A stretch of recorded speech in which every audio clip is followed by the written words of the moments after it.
maam xasida yi maam xanaa mënees nga ni see dolli ak tuuti rek ci njëriñ li ci nekk rek ak tawfeex gi si sëñ bi def it te sëñ Saliou yi tamit dafa gis daan nañ faral di gis it buy ñaan di ñaanee Fatick bi jaay Moustapha wala rabbi ma sa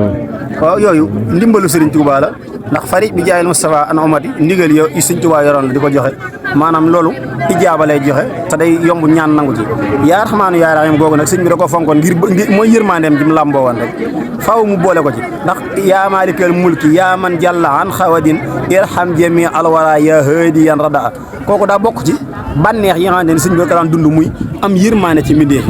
te xasiida nag dama leen di wax ni gu gudd gi gu gàtt gi ñoo ci yem boo ci jàpp te yàlla tax li ci sëñ Tuubaa wax dina la fekk si li ci gën a am solo mooy comme ñetti baytam yooyu muy wax ni wajtahidu fii salawaatil xamsi takkun lakkum nooru ka nooru samsi wala si moo infaaqa fi sabili man la ol xuloobu wal fiaalu wa zaman wala si moo uba jamil anbiya wal xulama woon uteexa rabbiya lim ci nam mooy foog leen waxtu julli juróomi te sax ci def te yàlla tax te fu nit ku baax nekk neen ko bëgg te bëggante seen biir bu ko defee seen àdduna léppay jag walhamdulilah rabbil alamin loolay xasida yi ku ci nekk daal nekk ci mbégum sëñ bi alhamdulilah. jërëjëf macha allah dafa mel ne mbir mi ni ñu ko séntu woon ndax bëggee ko defee nañ ko amee nañ ko lu ko suñ jot daal maanaam daal ni ñu ko déggee rek bu ñu ko déggee comme ni nga ko waxee rek defee ko noonu yaakaar naa ne incha allah rabbi pour gis si suñ bopp wala yëg si suñ bopp daal mën nañoo bañ a yomb. alhamdulilah jërëjëf sëñ Ibrahima.